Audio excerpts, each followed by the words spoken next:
Halo saudara-saudara yang kasih dalam Tuhan, selamat pagi, selamat Sabat buat kita yang ada di Indonesia, dan selamat sore buat yang ada di Amerika. Puji Tuhan, di waktu ini kita dikumpulkan lagi bersama-sama untuk melanjutkan pelajaran kita dari buku Glad Tidings, Kabar Kesukaan, dan kita ada di pertemuan ke-12. Saat ini kita sudah tiba di subjudul Semua Terkurung Dalam Penjara. Oke, saudara-saudara, sebelum kita mulai, mari kita minta Roh Kudus hadir bersama-sama dengan kita. Kita berdoa. Bapa di surga, Bapa yang penuh kasih, Bapa yang penuh kemurahan, terima kasih Tuhan, pemeliharaanmu dari waktu ke waktu menjadi bagian kami, dan saat ini kami dikumpulkan untuk mempelajari sabda firman-Mu.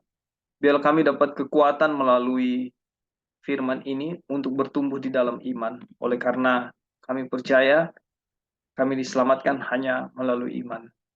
Bapa di surga, bersama-sama dengan setiap kami, berilah kami pengertian yang indah, pengertian yang baik dari surga, untuk paham apa yang Tuhan mau kami ketahui.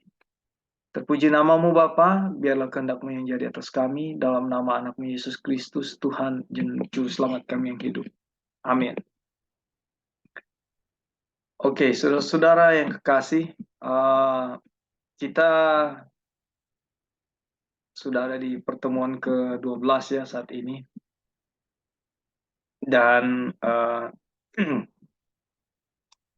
kita mau coba reach atau capai 8 halaman saat ini. Dan rencananya besok pertemuan terakhir. Dan kalau hari Sabat begini waktunya agak pendek ya. Nanti kita sehubungan dengan pembahasan juga yang Brother Eric sampaikan pertanyaan di WhatsApp, mungkin kita bahas besok saja, hari Minggu. Oleh karena hari Sabat ini waktunya sangat sangat mepet ya. Kita cuma punya kurang lebih 1 jam untuk bahas ini. Jadi besok kita bahas apa yang jadi pertanyaan Brother Eric juga. Oke. Di waktu-waktu yang lalu, sedikit review ya, kita sudah membahas ada beberapa judul, salah satu kebenaran dan kehidupan. Lalu kita ada bahas keinsafan terhadap dosa. Nah, yang kita sedikit singgung ya di pagi ini, dan kalau ia datang, ia akan menginsafkan dunia akan dosa, kebenaran dan penghakiman. Dikatakan bahwa seorang harus merasakan kebutuhannya sebelum ia mau menerima pertolongan. Kita harus diinsafkan oleh Roh Kudus untuk tahu bahwa betapa berdosanya saya, ya, betapa kotornya saya, betapa saya ini memiliki penyakit kusta, ya. Lalu ketika kita tahu keadaan kita merasakan kebutuhan akan pertobatan, akan pertolongan, ya. Saat inilah apa Tuhan dengan belas kasihannya. Nah, ia harus mengetahui penyakitnya sebelum ia dapat menerapkan pengobatannya. Kalau kita tebak-tebak sakit saya apa ya, kita tidak tahu apa yang akan kita obati. Atau kalau kita tahu kita sakit tapi kita tidak mau, kita pura-pura dalam keadaan bilang bahwa saya sebenarnya tidak sakit, itu tidak bisa diobati ya. Demikian pula janji pembenaran itu sama sekali tidak akan diindahkan oleh seseorang jika ia tidak menyadari keadaan keberdosaannya. Itu jelas ya.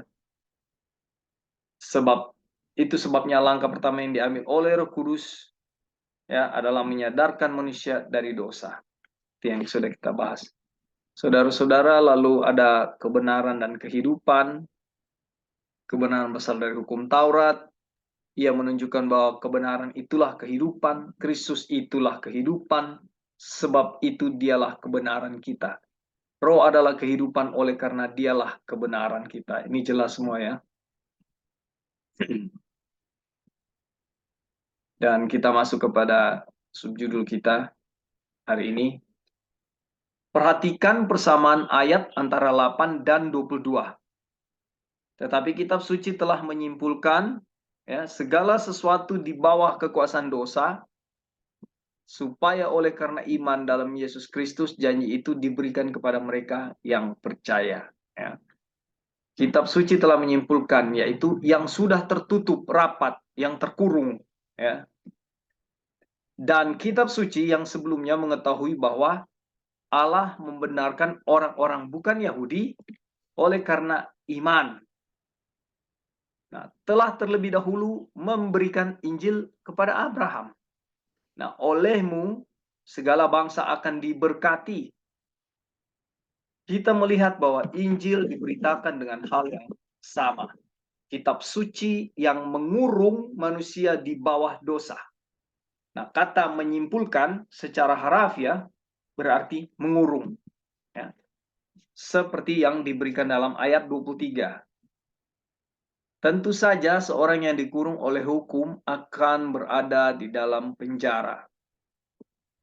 Dalam pemerintahan manusia, ini contoh ya, seorang penjahat dikurung setelah divonis bahwa dia bersalah. Ya. Nah, hukum Tuhan ada di mana-mana dan selalu aktif. Ya. Itu sebabnya segera seseorang manusia berbuat dosa, ia dikurung. Jadi tidak melalui proses pengadilan yang kayak pengadilan dunia kan. Kita dibawa di kantor polisi, diperiksa BAP, lalu disidang, dan setelah terbukti bersalah, baru kita dikurung, dipenjarakan. Kalau hukum Tuhan tidak seperti itu, dia aktif anytime, ya. Setiap waktu dia aktif, dan ketika manusia bersalah, dia dikurung automatically. Inilah keadaan segenap dunia. Maaf. Karena semuanya telah berdosa dan tidak ada yang benar, tidak seorang pun. Ini ayat ini jelas ya. Orang-orang yang tidak menurut kepada siapa Kristus berkhotbah pada zaman Nuh berada dalam penjara.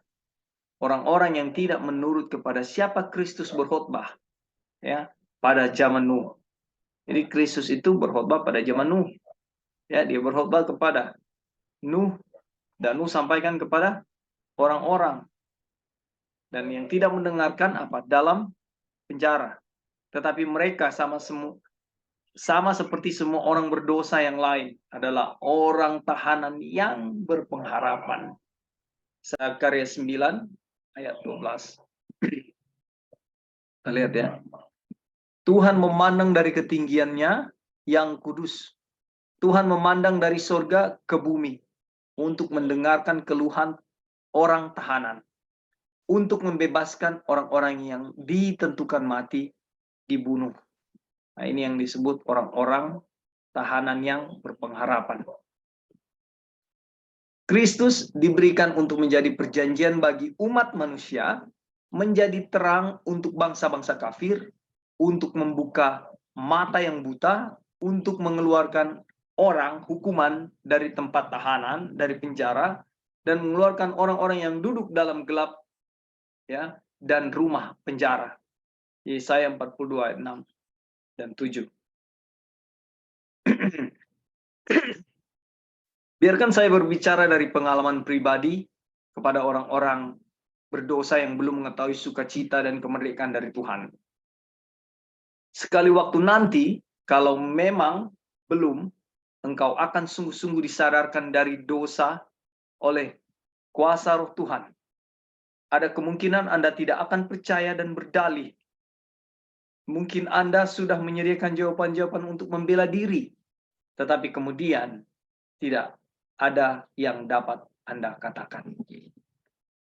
Kalau Roh Tuhan akan berkuasa kepada kita, ya, saking powerfulnya kuasanya ya, saking kuatnya itu, dalil-dalil yang kita miliki, ya, trik-trik yang kita miliki akan dibungkam oleh kuasanya itu yang menyadarkan bahwa anyway kita tetap orang berdosa.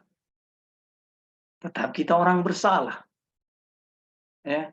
Jadi nggak ada yang dibilang dalil-dalil untuk membenarkan diri kita. Nggak ada. Ayat di atas, ya.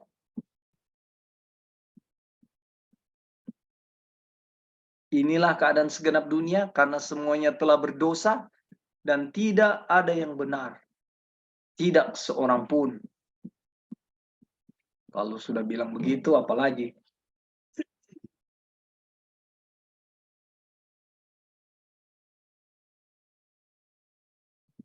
Selanjutnya, Anda tidak akan bimbang terhadap kenyataan kuasa kerja Tuhan dan Roh Kudus dan tidak memerlukan alasan-alasan untuk memastikannya. Waktu saya baru belajar ini, susah sekali saudara-saudara untuk percaya bahwa Kristus yang mengerjakan di dalam saya. Jujur, susah buat saya untuk jadi saya belajar ini di awal-awal 2 tahun lalu itu ya. Saya belajar ini, saya aminkan kutipan-kutipannya. Tapi ketika melihat diri dan prakteknya, saya lihat ini kok nggak matching ini. Karena di dalam diri itu berteriak, ya, meronta-ronta mau bilang, come on, lakukan ini harus itu. Bagaimana kamu bisa dibenarkan? Itu pergumulan yang luar biasa di dalam diri. Dan itu berjalan setahun lebih. Sampai datang kepada titik saya capek. Dan akhirnya saya biarkan. Saya biarkan, rupanya di saat waktu itu saya biarkan untuk, saya nggak mau tahu lagi, saya nggak mau dengar lagi bisikan-bisikan itu. Ya. Dan saya merasakan pertolongan Tuhan. Di saat yang sama, saya merasakan bagaimana Roh Kudus bekerja di dalam diri. Ya.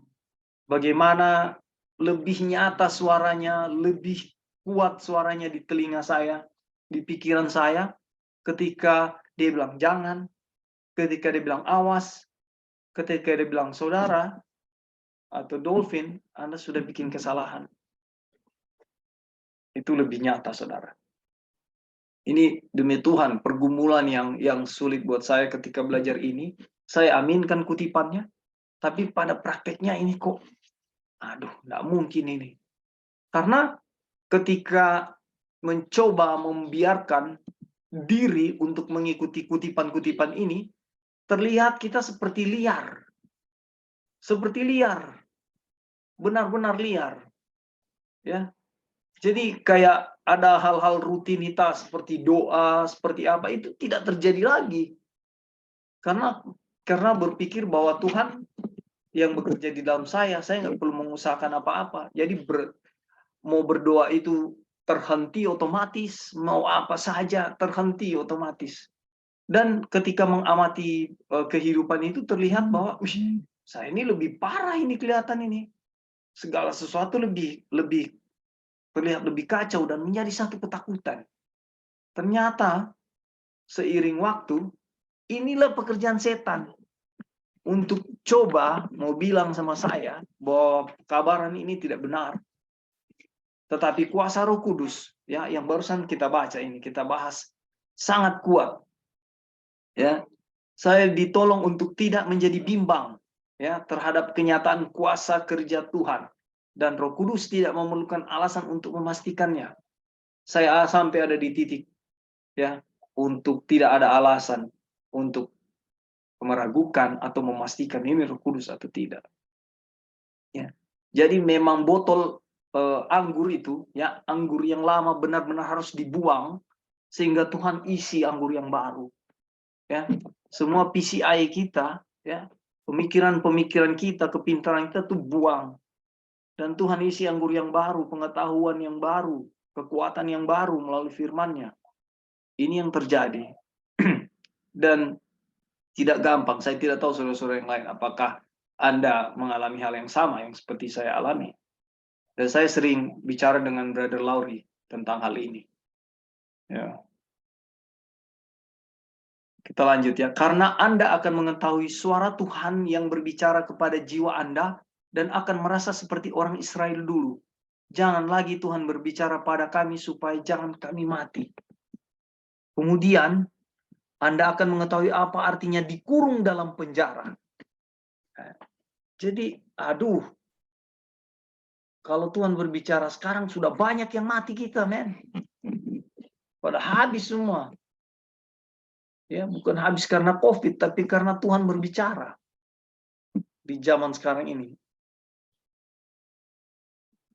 Kalau kita bicara-bicara keuntungan, secara bodoh-bodoh kita berpikir, untung Tuhan tidak berbicara langsung kepada kita saat ini. Ya. Kemudian Anda akan mengetahui apa artinya dikurung dalam penjara. Di dalam penjara yang dinding-dindingnya mengurung Anda dengan ketat. Tiap saat kita cenderung kepada dosa. Satu hari bisa menurut dalam pemikiran kita, satu hari kita tidak berbuat dosa, 2 hari tidak, hari ketiga bikin dosa. Inilah penjara yang dinding-dinding yang mengurung kita dengan ketat. Bukan saja menutup semua jalan kelepasan, tetapi yang tampaknya mencekik Anda. Saya ingat ayat Rasul Paulus bilang, tubuh celaka ini. Celakalah tubuh, apa ya? Bagaimana bahasanya, mungkin ada yang ingat? Celakalah tubuh maut ini ya. Mau keluar dari kungkungan dosa itu setengah mati. Kenapa?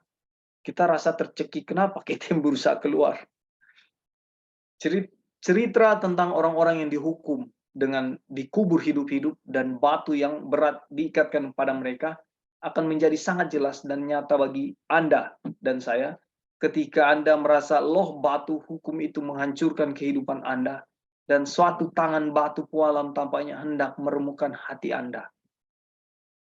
Maka akan menjadi kegembiraan bagi Anda untuk menyadari bahwa Anda dikurung hanyalah dengan satu maksud, yaitu agar janji oleh iman Yesus Kristus Anda dapat Anda terima.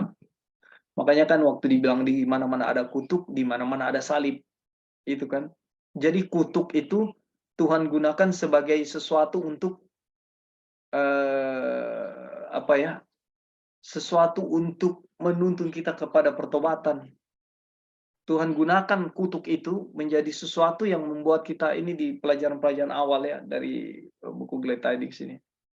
Kutuk Tuhan gunakan untuk sebenarnya jadi sesuatu yang menuntun kita. Ya. Nah ini sama ya. Maksud dari kita dikurung adalah apa? Agar janji oleh iman Yesus Kristus dapat kita terima. Segera setelah Anda memegang janji itu, yaitu kunci yang akan membuka pintu-pintu istana kebimbangan, maka pintu-pintu penjara akan dibuka lebar. Yaitu, saya ulangi ya, segera setelah Anda memegang janji itu, artinya kita percaya, ya, yaitu kunci akan membuka pintu-pintu istana kebimbangan. Kita nggak jadi bimbang, itu pengalaman saya yang saya ceritakan tadi, saudara. Ya, ketika percaya, semakin hari semakin kuat kepercayaan itu, semakin melekat di daging, di diri, semakin kokoh, ya. Akhirnya tidak ada kebimbangan lagi.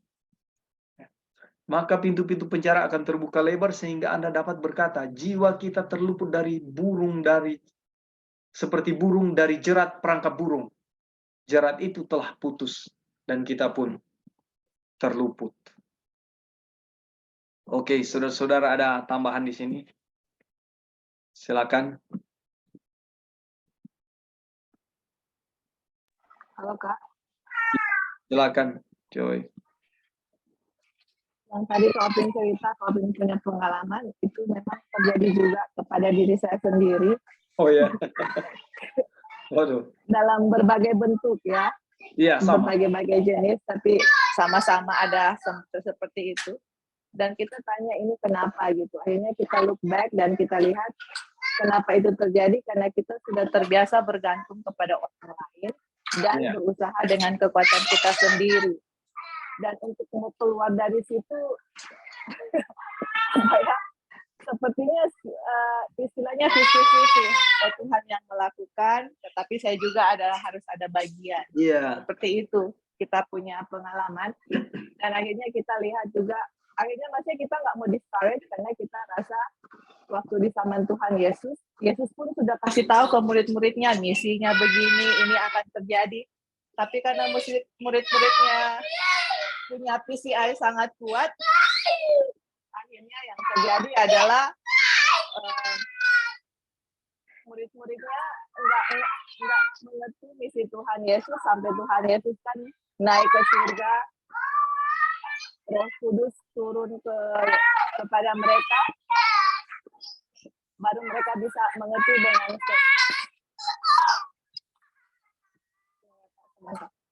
baru mereka bisa mengerti dengan seutuhnya akan misinya Tuhan Yesus gitu. Jadi memang betul tadi Kak Opin bilang, anggur yang lama itu harus disingkirkan, kemudian diisi dengan yang baru. Nah itu baru yang lama-lama itu disingkirkan, akhirnya yang baru, yang pengetahuan yang baru mengenai Injil yang benar itu bisa lebih menguasai ya dalam diri kita, seperti itu. Jadi, dan kalaupun kita jatuh, kita sudah tahu jalan keluarnya seperti apa dan bagaimana itu akan terjadi gitu. Bukan seperti dulu kita jatuh tapi kita berusaha dengan kekuatan kita sendiri. Jadi puji Tuhan dengan adanya Roh Kudus dan bagaimana hukum itu ditempatkan, yang mana hukum itu membuat kita seperti dalam penjara. Tapi di sini dalam pekabaran ini Tuhan Yesus yang ditinggikan yang akan mengeluarkan kita dari penjara. Sebenarnya itu dia punya solusi ya. Tuhan Yesus yang mengeluarkan. Sometimes saya mau, saya harus mengeluarkan diri sendiri dan itu tidak akan terjadi. Thank you Kak. Itu aja tambahannya. Terima kasih Joy. Ya, itulah pengalaman yang ternyata Joy juga alami ya. Oke, ada tambahan yang lain Saudara sebelum kita ke judul berikut. Halo, brother. Ya, Pastor Erik. Silakan. Oke, baik. Terima kasih. Selamat sahabat untuk kita semua yang ada di Indonesia dan selamat mempersiapkan untuk memasuki sahabat bagi mereka yang ada di Amerika. Oke, baik. Terima kasih untuk sekali lagi untuk kesempatan. Saya ingin menanggapi sehubungan dengan statement yang dinyatakan oleh Wajonar melalui buku ini tentang bahwa hukum itu juga aktif ya sampai saat ini. Jadi ketika kita melihat ya pernyataan ini menyatakan bahwa hukum itu aktif sampai saat ini, itu menjelaskan tentang peran dan fungsi dari hukum itu sendiri. Jadi Alkitab telah menyatakan bahwa oleh hukum atau 10 hukum itu sendiri kita memahami, kita mengetahui apa dan bagaimana dosa itu, dan kemudian kita juga memahami ya bahwa hukum itu akan tetap menuntut ya, di mana ada dosa, hukum itu akan terus menuntut kita dan bahkan hukum itu akan terus memenjarakan kita. Seperti itu ya. Jadi sebagaimana salib itu aktif sampai saat ini dan di dalam kekekalan, demikian juga hukum itu aktif. Secara bersamaan salib itu menyatakan tentang bagaimana kita diselamatkan dari dosa. Sedangkan hukum itu akan terus menuntut manusia yang tetap di dalam dosa ya, akan terus seperti itu. Dan memang ketika kita menyadari akan bahwa hukum itu dia tetap aktif dan dia akan terus menuntut ketika kita berada di dalam keadaan yang berdosa, maka kita juga akan terus bersamaan dengan itu kita akan juga di saat bersamaan kita akan dituntun kepada Kristus ya, kepada sumber keselamatan itu sendiri. Dan itu sebenarnya juga ada suatu kabar baik ya, adalah satu kabar baik bagi kita. Ketika hukum itu memenjarakan ya keberdosaan sampai saat ini, di saat bersamaan itu juga menjadi kabar baik bagi kita bahwa dia akan terus menuntun kita kepada Kristus. Dan kita akan dituntun kepada keselamatan di dalam Kristus. Kemudian yang kedua adalah kita melihat ya bahwa sebelum kita memperoleh atau memiliki iman di dalam Kristus ya, jadi hukum akan terus memenjarakan kita ya, hukum akan terus menuntut kita sebagai orang berdosa. Tapi setelah kita memiliki iman di dalam Kristus ya, khususnya melalui terang pekabaran ini, maka kita akan roh akan bekerja, menerima ya pekerjaan roh di dalam kehidupan kita. Roh akan bekerja bersamaan dengan hukum yang aktif itu. Kemudian di saat bersamaan ya, di dalam kita menghadapi peperangan kehidupan setiap hari ya, kita juga akan menyadari oleh tuntunan roh kepada keadaan, bukan keadaan, kepada kenyataan dari hukum itu sendiri ya. Dan kita akan dituntun pada keadaan di mana kita akan terus di dalam pekerjaan roh oleh iman ya, dari hukum itu sendiri kita akan terus menyadari ya keberdosaan kita, kelemahan kita, atau mungkin ketidaktahuan kita. Ketika roh menyatakan itu di dalam pernyataan hukum yang fungsinya bukan lagi memenjarakan ya, tapi fungsinya adalah terus menuntun kita untuk menyadarkan dan terus menuntun kita kepada Kristus untuk diselamatkan. Dan kita bersyukur ya bahwa itu adalah pekerjaan yang terus-menerus terjadi dalam kehidupan kita. Ya, tidak peduli ada di mana kita bagaimana kehidupan kita dalam situasi yang seperti apa, bahwa kita terus menerima pekerjaan dari hukum ini, dan bahwa dia terus aktif.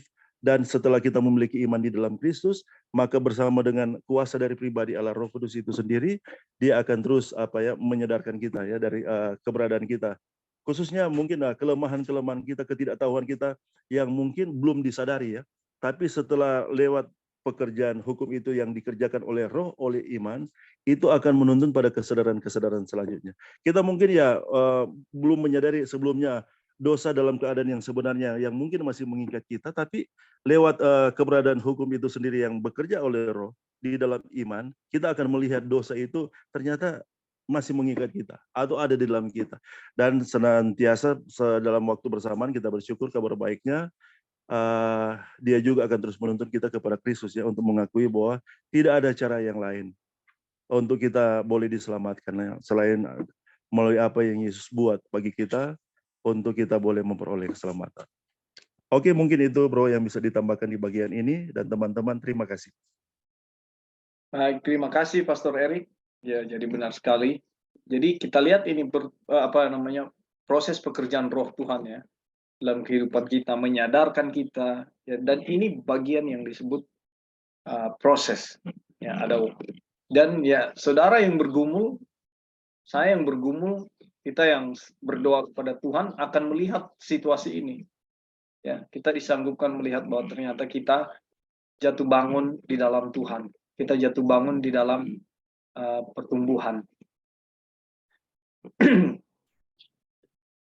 Under the law, under sin, di bawah hukum, di bawah dosa. Kita baru saja melihat bahwa kitab suci telah mengurung semua orang di bawah kekuasaan dosa, supaya oleh karena iman dalam Yesus Kristus, janji itu diberikan kepada mereka yang percaya. Ya. Nah, sebelum iman datang, kita terbelenggu di bawah hukum. Dikurung sampai iman kemudian dinyatakan. Kita mengetahui bahwa segala sesuatu yang tidak berdasarkan iman adalah dosa. Roma 14:23 ya. Itu sebabnya berada di bawah hukum sama dengan berada di bawah dosa. Kita berada di bawah hukum semata-mata oleh karena kita berada di bawah dosa. Nah, kasih karunia Tuhan membawa keselamatan dari dosa. Jadi bila kita menerima kasih karunia Tuhan, kita tidak lagi berada di bawah hukum Taurat, oleh karena kita telah dibebaskan dari dosa. Jadi, mereka yang berada di bawah hukum adalah pelanggar hukum. Orang benar tidak di bawah hukum itu, tetapi berjalan di dalam hukum itu. Kita lihat lanjutannya di sini ya. Hukum adalah pemenjara, pelaksana hukuman. Jadi hukum Taurat adalah penuntun bagi kita sampai Kristus datang. Sama dengan kutipan di atas ya. Kata-kata menuntun kita sampai ditandai baik di versi lama maupun yang baru sebagai yang telah ditambahkan ke ayat. Jadi kami telah menghapusnya. Sungguh tidak ada beda artinya apakah kata itu dipertahankan atau dihilangkan. Akan diperhatikan juga bahwa versi terjemahan baru yaitu guru ditempatkan kepala sekolah. Ini adalah lebih baik, tetapi masih lebih baik lagi apabila terjemahan-terjemahan dari bahasa Jerman dan Skandinavia digunakan untuk menyatakan kepala dari rumah perbaikan. Ini baku ya bahasa Indonesianya ya. Tapi kita lihat di sini nanti jelas. Satu kata dalam bahasa kita yang sesuai dengannya adalah sipir, petugas penjara. Ya. Nah, kata bahasa Yunaninya mengandung arti pedagogi, paidagogos, ya, adalah budak yang mengantar anak-anak ke sekolah untuk melihat apakah mereka tidak membolos. Dulu ada itu ya. Nah, jika mereka coba-coba melarikan diri, ia akan menangkap mereka, bahkan berwenang memukul mereka agar mereka tidak menyeleweng. Jadi ini tugas paidagogos. Ya. Ini seorang petugas yang dikhususkan untuk menjaga anak-anak ini, mengamati, mengawasi anak-anak ini, apakah mereka bolos atau tidak. Jadi kalau sampai anak-anak ini bolos, itu tanggung jawab dia. Nah, dijaga supaya anak-anak ini tidak bolos. Nah, kata itu telah digunakan dengan arti kepala sekolah. Paidagogos itu diistilahkan kepala sekolah. Meskipun kata Yunaninya sama sekali tidak mengandung ide tentang kepala sekolah. Nah, kata pengawas mungkin lebih tepat. Nah, gagasannya ialah tentang seorang pengawal yang menyertai seorang narapidana yang diizinkan keluar, yang diizinkan berada di luar tembok penjara. Nah, si narapidana, walaupun tampaknya bebas, sesungguhnya tidak memiliki kebebasan. Ya, dia cuma keluar dari bangunan penjara itu, tapi ada di halaman penjara. Dia keluar dari ruangan selnya, dia tetap masih ada di dalam penjara.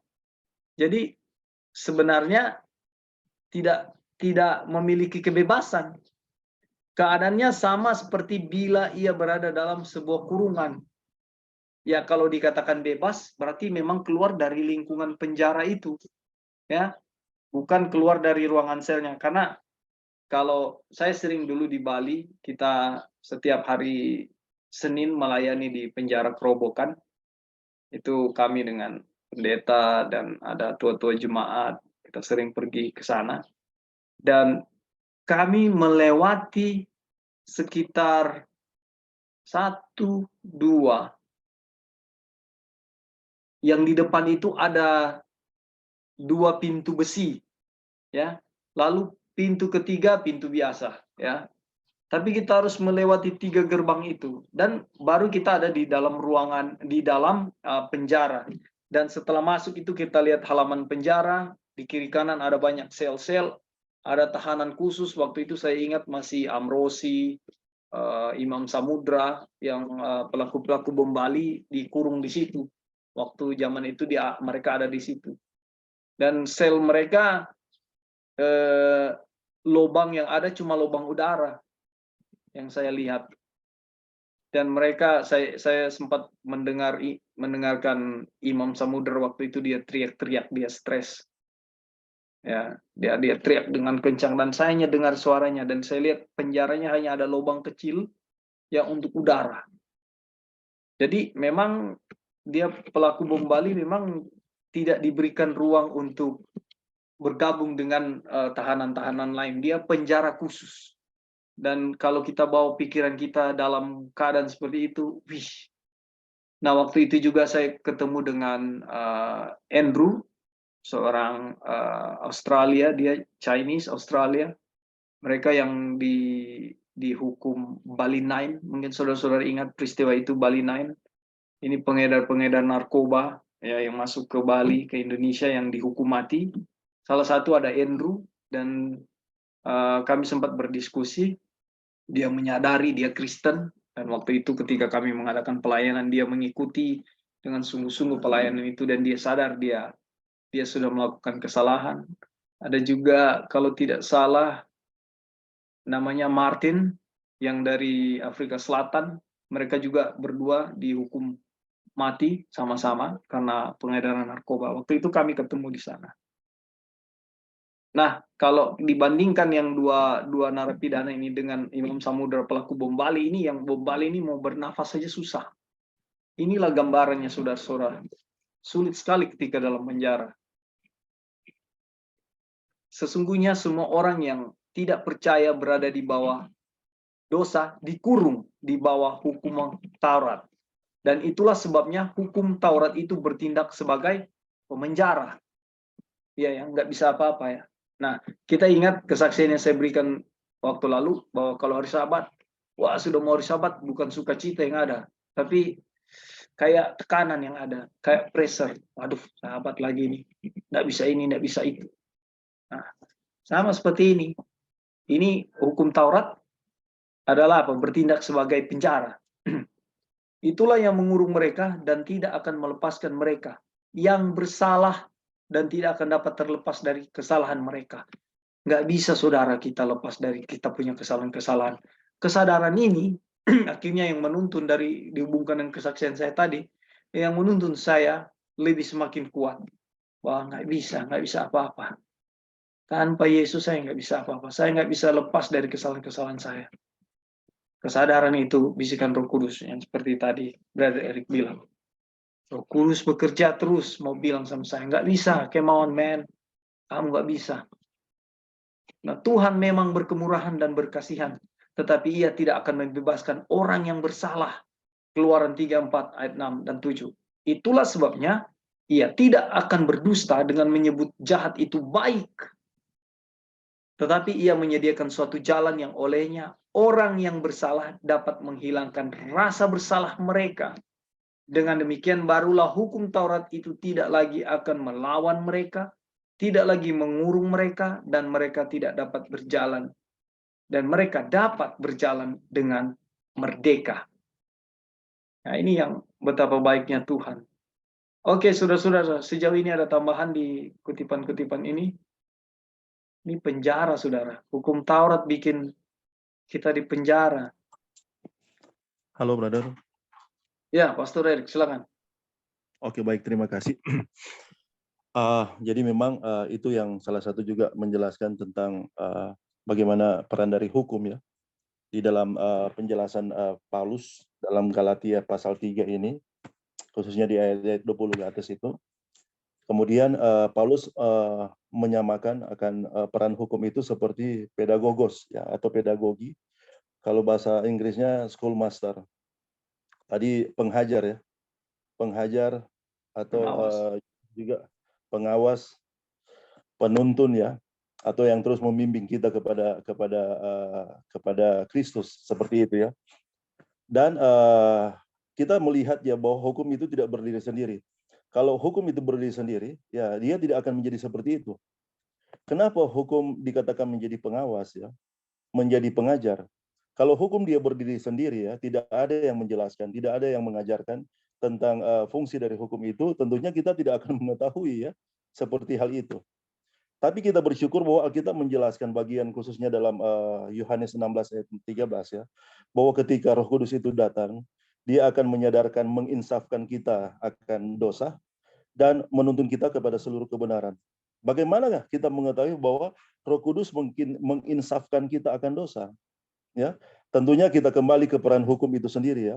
Jadi sekali lagi ya, peran antara Roh Kudus dengan hukum itu dia berjalan bersamaan. Kemudian itu menjadi pedagogos ya, yang menjadi schoolmaster, menjadi pengawas, menjadi pengajar, menjadi penuntun bagi kita untuk kita senantiasa datang kepada Kristus dan memiliki iman, kemudian kita memiliki kebenaran. Seperti itu ya. Dan sebagaimana tadi dikatakan di atas bahwa dia akan terus aktif. Dia aktif bersama dengan peran Roh Kudus. Hukum itu sekali lagi aktif bersama dengan peran Roh Kudus ya. Ini ada satu ilustrasi juga yang bisa digunakan ini di pertanian. Ada satu apa itu yang pupuk yang bisa digunakan untuk menyuburkan tanaman ya. Tapi dia hanya bisa diaktifkan dengan bioaktivator atau diaktifkan dengan peran mikroba. Sebelum mikroba ini dia datang masuk kemudian mengaktifkan, pupuk ini tidak akan aktif untuk menyuburkan tanaman seperti itu ya. Jadi antara Roh Kudus dengan hukum itu sendiri, mereka bersamaan ya, berjalan bersamaan. Kemudian dia akan menjadi pedagogos, dia akan menjadi pedagogis, dia akan terus menuntun kita kepada Kristus. Dan sekali lagi ya, ketika kita telah memiliki iman di dalam Kristus ya, hukum itu bukan lagi menjadi penjara seperti itu ya. Hukum tidak lagi menjadi penjara atau sesuatu yang menyesakkan hati, menyesakkan dada, dan menyiksakan diri seperti itu. Tidak seperti itu ya. Ketika kita memiliki iman, hukum itu seperti menjadi perjanjian yang telah digenapi di dalam kita. Seperti itu ya. Jadi hukum itu adalah janji oleh iman yang telah digenapi Kristus di dalam kita. Dan kita berjalan berbarengan bersamaan dengan hukum yang bukan lagi sebagai penjara, tapi sebagai wujud janji Kristus yang yang digenapi, dipenuhi dalam kehidupan kita. Seperti itu ya. Kita berjalan selaras dengan hukum, dengan hukum itu sendiri. Dan itu dimiliki oleh mereka yang memiliki iman di dalam Kristus. Nah, kita sekali lagi ya, saya mengulangi sekali lagi, kita yang memiliki iman dalam Kristus lewat pekabaran ini ya, hukum itu akan menjadi janji yang digenapi di dalam kita, dan kita hidup selaras dengan kehendak Tuhan ya, lewat hukum itu sendiri. Dan sekali lagi saudara-saudara, ini bukan nanti terjadi di waktu yang akan datang ya, atau ini telah terjadi di masa yang lalu, kemudian juga itu akan terjadi di masa yang akan datang. Tapi dia akan terjadi saat ini ya, sekarang, karena memang janji itu sifatnya seperti itu. Kita juga akan kembali melihat ya di dalam Roma 6 ayat 14 itu, bahwa kita tidak akan lagi dikuasai oleh dosa ya. Kalau dikuasai oleh dosa tentunya berada di bawah hukum Taurat ya. Kemudian kita di bawah penjara, hukum itu menjadi penjara. Tapi kita oleh iman kita telah berada di bawah kasih karunia. Nah, di bawah kasih karunia sekali lagi hukum itu digenapi di dalam kita dan menjadi selaras dengan kita. Dan pertanyaannya adalah, apakah saya yang benar seperti itu ya? Apakah dengan iman itu kemudian kita melihat dan wah, saya sudah benar, saya sudah tidak lagi dikuasai dosa, saya menjadi orang yang sepertinya berbeda, kemudian lebih baik dari orang lain. Tidak seperti itu ya. Kita akan terus memiliki kesadaran sebagaimana yang Paulus miliki ya. Kita akan terus bisa membedakan bahwa kebenaran yang kita peroleh ya, itu adalah kebenaran yang Kristus karuniakan kepada kita. Dan bagaimana kegenapan hukum Taurat itu digenapi di dalam kita, kita tidak akan pernah merasa bahwa oh itu karena kita, tidak seperti itu ya. Tapi kita akan terus mengakui bahwa itu hanya oleh Kristus yang menggenapi itu di dalam kita. Dan kemudian dalam perjalanan kehidupan kita setiap hari dalam menghadapi tantangan pergumulan kehidupan, mungkin dalam kehidupan fighting ya, berjuang untuk hidup setia di dalam Kristus, meninggalkan dosa-dosa dan tidak lagi mau dikuasai oleh dosa ya. Ini terus berjalan dalam kehidupan kita. Dan kita bersyukur kita memiliki jaminan ini saudara. Kita memiliki jaminan ini di dalam Kristus ya, bahwa kita oleh iman Kristus, hukum itu akan terus digenapi di dalam kita, dan kemudian kita berada dalam keadaan di mana kita tidak lagi dikuasai oleh dosa. Tapi sebagaimana Brother Dolphin bilang ya, memang bisa saja besok lusa kita kembali dikuasai dosa ya. Kenapa seperti itu? Karena kita telah melepaskan iman, atau karena kita tidak lagi percaya, seperti itu. Hanya ada dua keadaan. Ketika kita percaya maka dosa tidak berkuasa, kita menggenapi tuntutan hukum ya di dalam Kristus, oleh kebenaran Kristus. Tapi ketika kita tidak lagi percaya, maka kita kembali berada di bawah hukum Taurat. Dan akan terus seperti itu ya. Setiap hari akan terus seperti itu dalam perjalanan kehidupan kita. Dan kita bersyukur bahwa pekabaran malaikat yang ketiga ini menjelaskan jaminan kepastian bahwa kita tidak perlu lagi berada dalam keadaan itu. Seperti itu. Kenapa? Karena kita telah meninggalkan ajaran yang lama ya, yang sebagaimana yang dikatakan tadi ya, anggur yang lama itu telah kita tinggalkan. Kita tidak lagi ya mengakui diri kita sebagai sumber kebenaran, kita tidak lagi mengandalkan kekuatan kemanusiaan kita tidak lagi ya melihat sesuatu yang lain ya sebagai sumber keselamatan, tapi hanyalah Yesus satu-satunya sebagai sumber keselamatan, sehingga kita memperoleh jaminan kepastian ini. Dan itu, saudara-saudara, itu sesuatu kabar baik bagi kita, dan kita bisa peroleh setiap saat dalam pergumulan kehidupan kita. Kalaupun ada air mata, kalaupun ada kesadaran terhadap dosa yang masih mengikat kita, dan kita bergumul dengan pergumulan yang luar biasa di dalam Kristus, agar supaya itu dilepaskan dari dalam kehidupan kita, sekali lagi ya, ini adalah pekerjaan. pekerjaan yang hukum lakukan di dalam kita, kemudian bersama dengan itu Roh menuntun kita kepada Kristus, dan kita akan terus menerima iman Kristus dalam kehidupan kita, dan setelah itu selesai ya, kita akan terus dimenangkan dan dimenangkan di dalam Kristus. Dan sekali lagi peran hukum dan Roh Kudus itu akan terus berjalan bersamaan untuk terus menuntun kita kepada Kristus, dan kita akan terus memiliki iman di dalam Kristus, dan di sanalah letak di mana kita tidak lagi dikuasai oleh dosa, dan kita akan terus berada di bawah kasih karunia. Oke, brother, mungkin itu bagian yang boleh ditambahkan di bagian ini. Terima kasih kesempatan. Terima kasih Pastor Erik atas tambahannya. Tadi ada Brother Onang, Raisen. Oke. Ya, silakan. Oke, terima kasih kesempatan yang diberikan. Kita tertarik sekali dengan pelajaran ini. Mungkin kalau orang di rumah bisa baca-baca kembali itu Yesaya 60 dan 61, akan powerful sekali, akan luar biasa kan. Karena tugas ini sebenarnya diberikan untuk orang. Nah. Kalau di Yesaya 60 dia bilang, bangkitlah menjadi teranglah, sebab terangmu datang, kemudian Tuhan terbit atasmu, karena kegelapan menutupi bumi. Dan di ayat 3, semua bangsa-bangsa akan berduyun-duyun akan datang pada terang kita. Di Yesaya 60 itu. Dan kalau dibuka di Yesaya 61, dia bilang, Roh Tuhan Allah ada padaku, oleh karena Tuhan telah mengurapi aku, Ia mengutus aku untuk menyampaikan kabar baik, tidings pada orang-orang sengsara, kita akan pembebasan pada orang-orang tawanan, dan pada orang-orang yang terkurung, kelepasan dari penjara, untuk memberikan, pokoknya ini semua sebenarnya tugas kita. Karena banyak orang yang masih tinggal dalam kegelapan dan menanti ini. Dan kalau kita lihat di Yesaya 61 ayat 10 dan 11, ini Tuhan yang memberikan, sebab Ia mengenakan pakaian keselamatan padaku.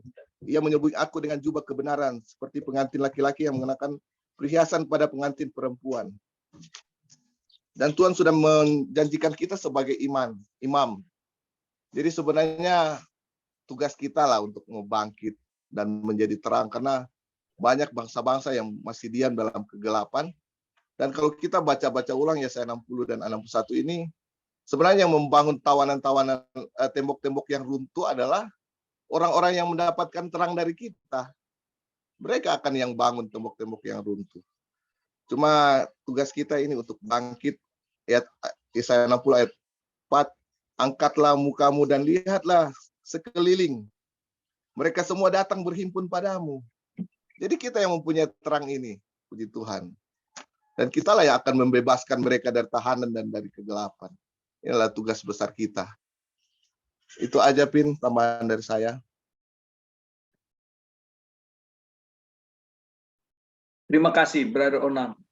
Ya, puji Tuhan ya. Kemarin saya sempat berpikir, apa maksud Tuhan ketika dulu ada di suatu wadah di mana pemahaman diri itu sangat kuat, lalu dituntun kepada kebaran malaikat ketiga ini, dan melihat bahwa kesombongan manusia diletakkan dalam debu, ya, dan diaplikasikan dalam diri, pengalaman, dan saya merenung-renung, apa maksud Tuhan? Dan setelah melihat, coba saudara-saudara perhatikan, tidak banyak yang tertarik dengan pekabaran ini, ya, tidak banyak yang terlalu suka, karena ini tidak berbicara tentang contoh-contoh yang kita sering bahas akhir-akhir ini adalah current event, ya. Current event tuh peristiwa-peristiwa menjelang kedatangan Kristus yang segala macam lah, angka 66-nya lah, segala apa namanya ini, Bitcoin lah, nanti mobil listrik lah, vaksin lah, segala macam ini. Yang kita nggak bicara itu di sini, ya. Tetapi tulisan Roh Nubuat bilang, ya, Sister White bilang, ya, pekabaran ini mempersiapkan saudara dan saya untuk menerima kecurahan Roh Kudus. Ketika itu terjadi, kita akan seperti yang Brother Onang bilang tadi, tugas kita apa, saudara? Sampaikan kebenaran ini. Ya, mungkin banyak yang tidak tertarik, tapi akan ada banyak juga yang keluar dari kegelapan. Ya, tapi ketika saudara disuguhkan pelajaran ini bukan suatu hal yang kebetulan. Ada makna, tugas, dan tanggung jawab di sini yang Tuhan mau. Tetapi kita harus dibenarkan dulu oleh pekabaran ini. Ya, kita harus dibenarkan dulu oleh terang ini. Bagaimana kita tidak benar lalu kita mau menyampaikan pekabaran ini kepada orang lain? Tidak benar dalam arti pengertian kita setengah-setengah. Kepercayaan kita kepada Kristus bahwa Kristus di luar aku, kamu tidak dapat berbuat apa-apa, itu setengah-setengah. Tidak akan bisa pernah sampai pekabaran ini kepada orang lain, dan Tuhan juga tidak izinkan itu. Tetapi kita penuh, ya, diri kita, jiwa kita, ya, penuh dengan pekabaran ini, dengan pertolongan Tuhan, iman menjadi bagian kita, iman Kristus jadi bagian kita, kita dapat kekuatan melalui pekabaran ini.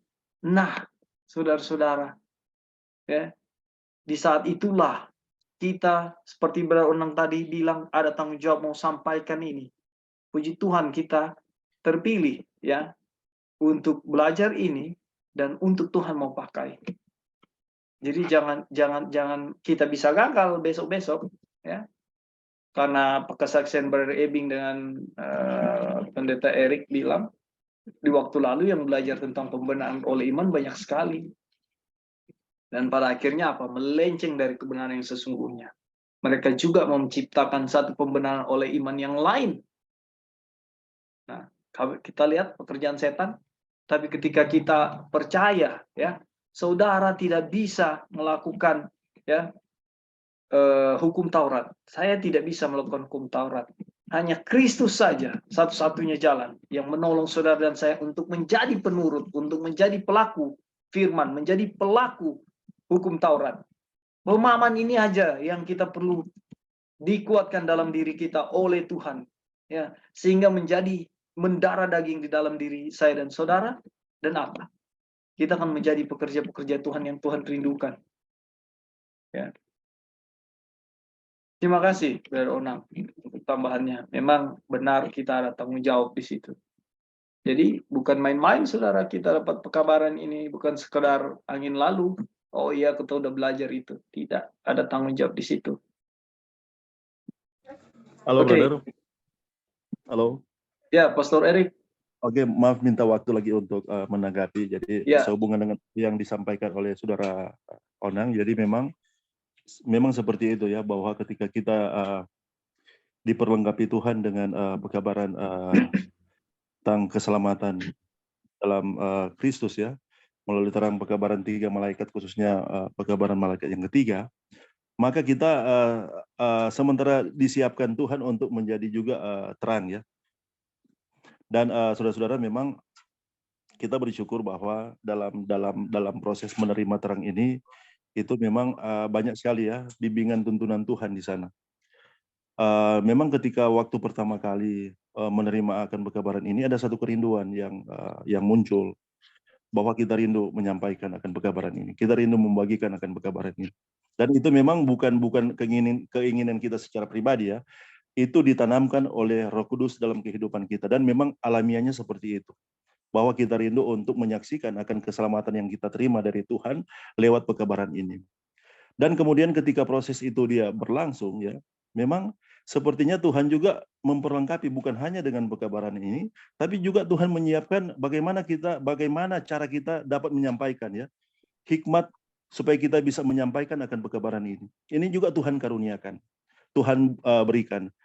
Apakah lewat proses yang seperti apa, itu tuh kita miliki di dalam Tuhan, dan kita bersyukur bahwa Tuhan mengaruniakan itu. Bahkan saudara-saudara, Tuhan juga memberikan terang ya, terang yang menjelaskan tentang bagaimana sesungguhnya ajaran-ajaran yang menentang akan pekabaran ini. Kita perlu juga memahaminya, kita perlu juga mengetahuinya, sehingga pada akhirnya kita akan bisa menjelaskan dengan tepat pekabaran ini. Kemudian setelah memiliki itu, Tuhan itu adalah bagian dari tuntunan Tuhan, dan kemudian secara alamiah itu kita akan miliki. Kita juga akan bisa ya, pada akhirnya kita bisa membedakan mana ajaran yang bukan dari kebenaran sehubungan dengan keselamatan di dalam Kristus yang dijelaskan lewat pekabaran malaikat yang ketiga, mana yang ajaran yang bukan searah atau selaras dengan pekabaran ini. Kita juga bisa melihat dan kita juga bisa menentukan oleh hikmat yang Tuhan karuniakan lewat pekabaran ini. Dan Tuhan telah mengatur kita untuk menjadi pengajar ya, seperti itu ya. Tuhan telah mengatur kita untuk menjadi pengajar yang adalah bagian dari terang yang Tuhan berikan untuk kita dapat memuliakan Tuhan. Dan itu memang Tuhan telah berikan. Nah, mungkin analoginya adalah sebagaimana ya, mungkin Brother Onang menerima hikmat ya, bagaimana lewat pendidikan kemudian dipersiapkan untuk menjadi seorang guru ya, seperti itu. Orang juga akan seperti itu ya, dipersiapkan oleh Tuhan untuk menjadi pengajar khususnya dalam terang pekabaran ini, dan kita akan dapat sanggup membawakan akan pekabaran ini. Seperti itu ya, dan itu memang akan terjadi secara alamiah. Dan kemudian Tuhan akan menuntun kita ya, bukan menuntun kita pada bagaimana kita menikmati akan pekabaran ini, saudara-saudara, dan mengalami akan pekabaran ini. Jadi bukan kita hanya bukan hanya Tuhan mempersiapkan untuk kita menjadi pengajar dari pekabaran ini atau juru kabar dari pekabaran ini, tapi kita juga Tuhan menuntut kita mengalami dan menikmati pekabaran ini, dan melalui kehidupan kita juga pekabaran ini bisa disampaikan ya. Orang lain juga bisa menikmati. Jadi melalui pengajaran yang Tuhan berikan kepada kita, hikmat yang Tuhan berikan kepada kita ya, bagaimana kita disanggupkan untuk itu, dan kita akan menjadi terang sebagaimana yang saudara-saudara terima pada saat ini ya, Brother Dolphin, Brother Ebing, Sister Joy, dan semua kita yang dipersiapkan Tuhan untuk itu. Dan kita juga akan menjadi saksi bagi Tuhan ya, lewat bagaimana kehidupan kita yang mengalami akan pekabaran ini, kemudian kita juga akan menjadi saksi lewat itu ya. Dan itu akan terjadi seterusnya secara alamiah. Dan ada satu juga yang kita melihat bahwa kita memiliki kesempatan, bukan nantinya ketika kita akan berdiri sebagaimana yang dilihat oleh Nyonya White ya, kita akan berdiri di hadapan ribuan bahkan ratusan ribu orang untuk menyampaikan pekabaran ini ya.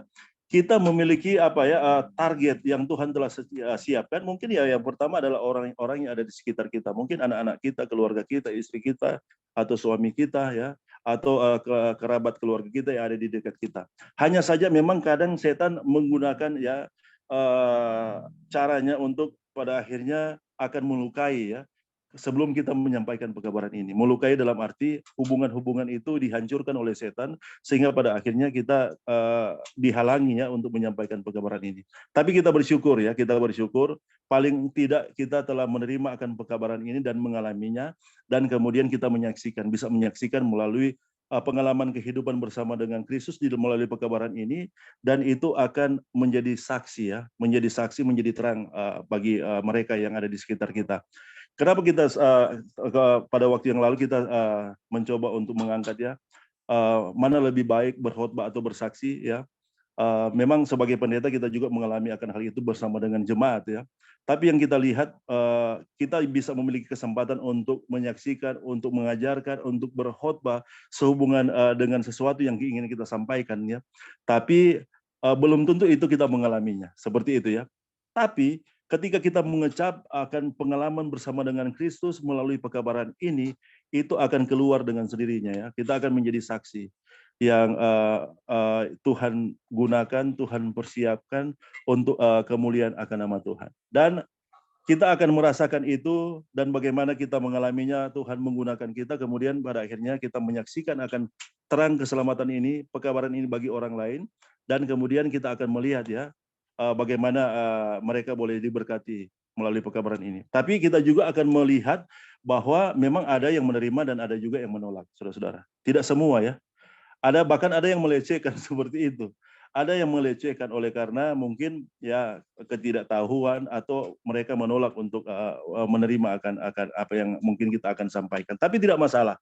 Itu adalah bagian dari proses bagaimana Tuhan menggunakan kita untuk menjadi sarana perpanjangan tangan Tuhan, di mana pekabaran ini akan diberikan Tuhan ya melalui kita, dengan kita menyaksikan apakah melalui pengajaran ataupun lewat kehidupan kita setiap hari. Oke, mungkin itu brother yang boleh ditambahkan untuk tanggapan dari apa yang disampaikan oleh brother Onang. Terima kasih. Baik, terima kasih, Pastor. Oke, kita ke judul berikut. Hanya satu pintu. Kristus berkata, "Akulah pintu." Yohanes 10, 7-9. Ia juga merupakan kandang domba beserta gembalanya. Manusia mengira bahwa apabila mereka berada di luar kandang, mereka bebas. Dan bila masuk ke kandang, kemerdekaan mereka akan dibatasi. Tetapi hal itu sama sekali terbalik. Kandang Kristus adalah suatu tempat yang luas. Sementara ketidakpercayaan adalah penjara yang sempit. Ingat ya saudara, kandang Kristus adalah satu tempat yang luas. Artinya hidup bersama Kristus adalah satu kebebasan. Ya, suatu sukacita. Dan sementara ketidakpercayaan adalah penjara yang sempit. Kadang kita terbabit dengan hal ini ya. Dan inilah penyakit kita, tidak percaya. Ini adalah penjara. Di saat kita mulai tidak percaya dengan kuasa Tuhan, dengan pertolongan Tuhan, dengan firman Tuhan, kita mulai alihkan pikiran bahwa saya sedang terpenjara. Ya, supaya kita bisa lihat penjara ini secara utuh ya. Orang berdosa hanya memiliki lingkup pemikiran yang sempit, yang berpikiran bebas. Yang sejati adalah orang yang menghayati bersama dengan segala orang kudus. Betapa panjang dan lebar dan dalam serta tingginya kasih Kristus yang melebihi segala pengetahuan. Di luar Kristus adalah perhambaan. Hanya di dalam Dia ada kemerdekaan. Di luar Kristus manusia berada di dalam penjara, terjerat dalam tali dosanya sendiri. Amsal 5 ayat 22. Ya. Kekuatan dosa adalah hukum Taurat. Adalah hukum yang menyatakan dia sebagai orang berdosa dan menyadarkan dia akan keadaannya. Oleh hukum Taurat, orang mengenal dosa dan dosa itu tidak diperhitungkan kalau tidak ada hukum Taurat. Cermin ya. Sesungguhnya hukum Taurat itu membentuk tembok-tembok penjara orang berdosa. Tembok-tembok itu mengurungnya di dalam, membuatnya merasa tidak enak, menindasnya dengan perasaan salah. Semua itu akan hendak merenggut nyawanya. Sia-sia saja semua usaha untuk melepaskan diri. Nggak bisa, saudara. Cuma ada yang membedakan. Ada orang yang rindu supaya tidak berdosa lagi, ya, di mana tuntunan Roh Kudus dalam kehidupannya sangat kuat, ya, semakin kuat hari demi hari, karena dia jalin hubungan, dia mengeluh kepada Tuhan tentang Tuhan, saya sudah capek, saya sudah lelah dengan dosa-dosa ini, saya terjerat lagi, tolong saya keluar Tuhan. Ketika ada orang-orang yang seperti ini terlihat bahwa pekerjaan Roh Kudus yang kita bahas tadi di atas sangat kuat. Ya, bedanya dengan orang-orang yang tidak peduli dengan apapun. Ya, manusia-manusia yang tidak peduli dengan apapun yang ya karena mungkin bisa saja harta banyak, uang banyak, ya, posisi, popularitas itu membuat dia tidak bisa melihat bahwa tembok-tembok itu mengurung. Tembok-tembok itu tidak enak. Tembok-tembok itu tidak menindas dia. Dia tidak akan mampu melihat dia itu, saudara-saudara.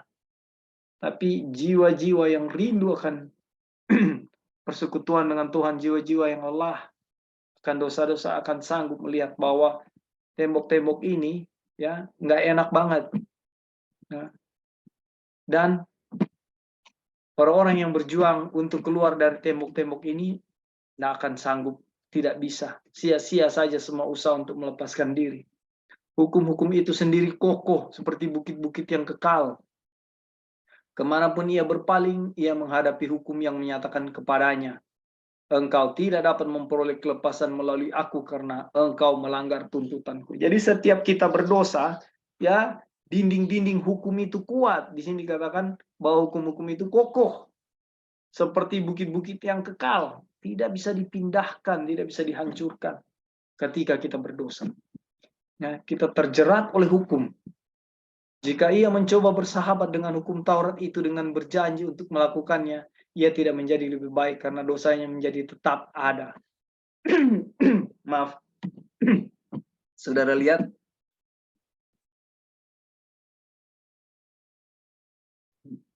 Saudara lihat, ketika kita berjanji, saya percaya, saya pernah punya pengalaman ini, saudara-saudara. Tuhan, saya berjanji tidak akan berdosa lagi. Saya berjanji saya akan menuruti hukum-Mu. Ketika saya melakukan itu, saya berdoa seperti itu, saudara, saya sukses dalam 1 minggu. Tapi melewati hari setelah 1 minggu itu saya gagal lagi. Saya tidak menjadi lebih baik, saudara. Karena dosa saya masih ada, masih tetap ada. Itu bedanya. Dan itu pernah terjadi. Saya tidak tahu dengan saudara. Mungkin saudara juga punya pengalaman yang sama. Janji oleh iman Yesus Kristus. Di dalam Kristus ia dijadikan bebas sesungguhnya. Ini yang dimaksud dalam Kristus kita bebas.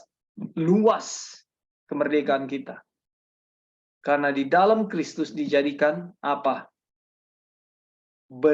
Karena di dalam Kristus ia dijadikan kebenaran Allah. Di dalam Kristus ada hukum kemerdekaan yang sempurna. Kita lanjut ini saudara ya, karena ini berhubungan ya. Hukum Taurat memberitakan Injil. Tadi kita bicara hukum itu sebagai yang kokoh ya. Sekarang kita lihat hukum Taurat memberitakan Injil. Orang mungkin akan berkata, tetapi hukum Taurat itu tidak mengatakan apa-apa tentang Kristus. Tidak. Ya, tetapi semua ciptaan berbicara tentang Kristus, memberitakan kuasa keselamatan. Kita telah mempelajari bahwa salib Kristus dan dia yang disalibkan. Terlihat pada setiap daun di hutan dan sesungguhnya pada segala sesuatu yang ada. Lebih dari itu, setiap sel manusia berseru mencari Kristus. Manusia mungkin tidak menyadarinya, tetapi Kristuslah kerinduan segala bangsa. Hanya dialah yang dapat memuaskan kerinduan setiap perkara yang hidup. Hanya di dalam dia dapat diperoleh kelegaan untuk keresahan dan kerinduan dunia. Saudara yang rindu keselamatan, saudara yang rindu bebas dari dosa, hanya di dalam dia. Karena Kristus yang memiliki damai, sebab ia adalah damai sejahtera kita, sedang mencari yang letih dan berbeban berat, memanggil saudara dan saya, ya, supaya datang padanya. Dan setiap kita mempunyai kerinduan yang tidak dapat dipuaskan oleh apapun yang ada di dunia ini. Itu jelas jika manusia dibawa oleh hukum Taurat kepada kesadaran yang benar mencapai keadaannya. Dan hukum Taurat itu terus mendesaknya dengan tidak memberinya perhentian sambil menutup setiap jalan kelepasan yang lain. Saudara lihat nggak enak banget kalau terikat karena dosa. Ya. Manusia itu pada akhirnya sampai menemukan pintu keselamatan yang selalu terbuka. Ini kasih Tuhan jelas, saudara. Kalau kita terpisah dengan dia, kita nggak akan pernah ada bisa diselamatkan sedetik pun. Nggak ada kita terpisah dengan dia. Ya, di mana ada kutuk, di situ ada salib. Ya, di mana ada hukum Taurat, di situ ada pintu yang terbuka untuk keselamatan. Ia adalah kota perlindungan, kemana setiap orang yang dikejar oleh penuntut kematiannya dapat melarikan diri. Kita bisa lari datang kepada Tuhan. Ya, kutipan di atas dia bilang apa? Dia mencari siapa? Kita yang letih lesu dan berbeban berat. Kecuali saudara nggak merasa letih dan lesu, saudara tidak merasa ada beban berat, abaikan pekabaran ini.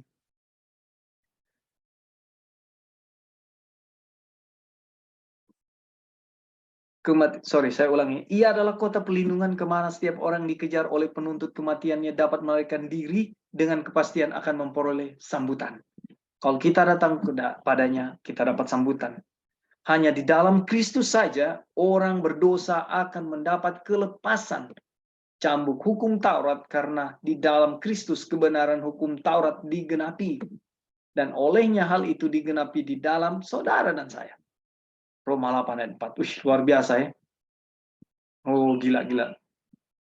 Hukum Taurat sama sekali tidak menuntut manusia untuk memeliharanya agar selamat. Nggak bisa. Hukum Taurat tidak minta saudara dan saya pelihara hukum supaya kita diselamatkan. Ya. Sebagaimana disangka beberapa orang. Siapakah beberapa orang itu? Apakah ada salah satu dari kita atau kita semua? Hukum Taurat itu pun tidak akan membiarkan siapapun untuk diselamatkan kecuali ia memiliki kebenaran yang dari Tuhan oleh iman Yesus Kristus. Saudara, ada tambahan?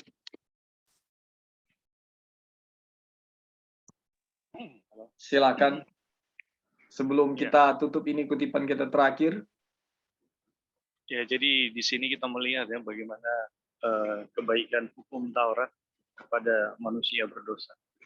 Jadi sekalipun hukum Taurat itu tidak pernah membebaskan manusia dari dosa, tapi hukum Taurat itu akan menuntun ya, manusia yang berdosa kepada kebebasan, yaitu di dalam Kristus.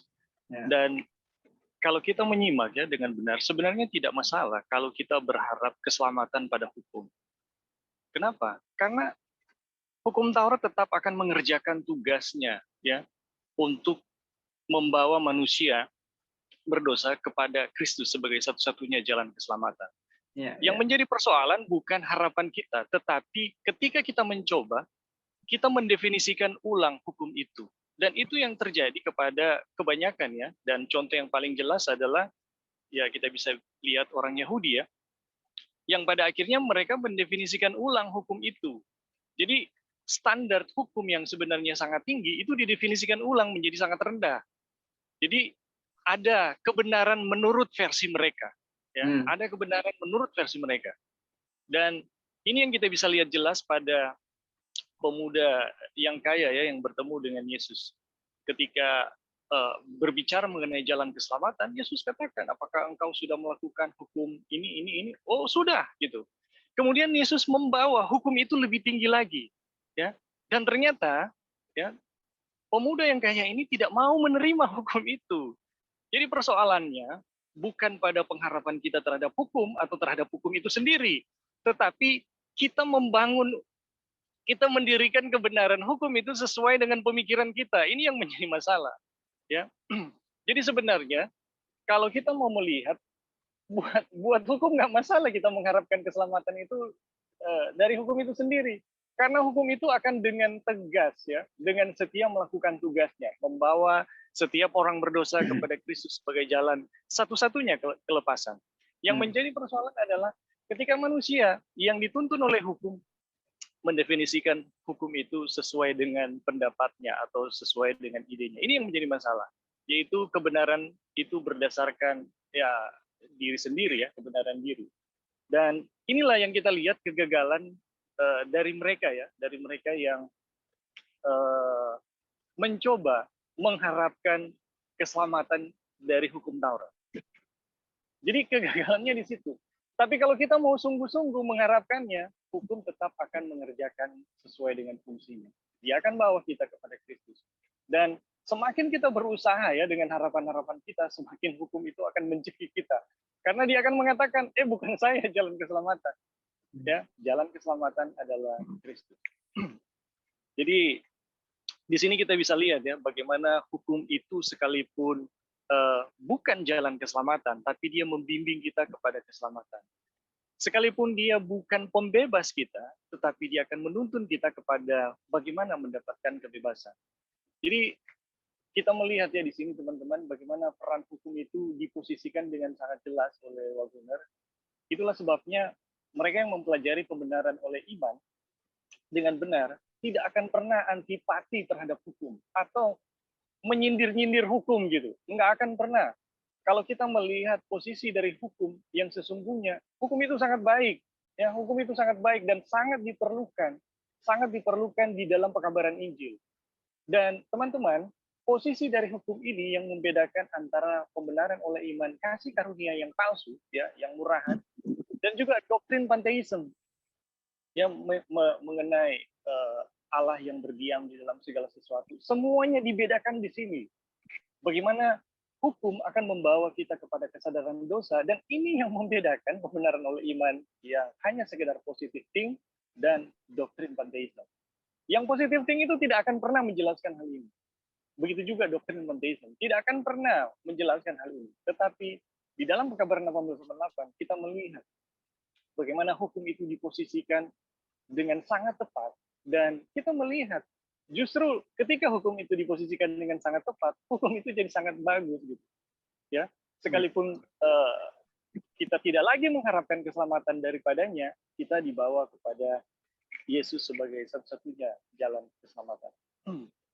Oke, itu aja. Terima kasih. Oke, terima kasih Brother Ebing. Ini tanggapan terakhir. Kita sudah 9.30, 8.30. Saudara-saudara kita akan yang lain segera ke gereja dan kita akan tutup Bible study kita saat ini. Terima kasih untuk tambahannya. Terima kasih untuk partisipasi saudara-saudara semua. Biarlah apa yang kita pelajari ini untuk boleh menjadi satu kemuliaan bagi nama Tuhan kita. Dan besok hari Minggu kita akan lanjut untuk pertemuan terakhir dari chapter 3 ini. Dan Bible study hari ini selesai. Kita akan tutup dalam doa.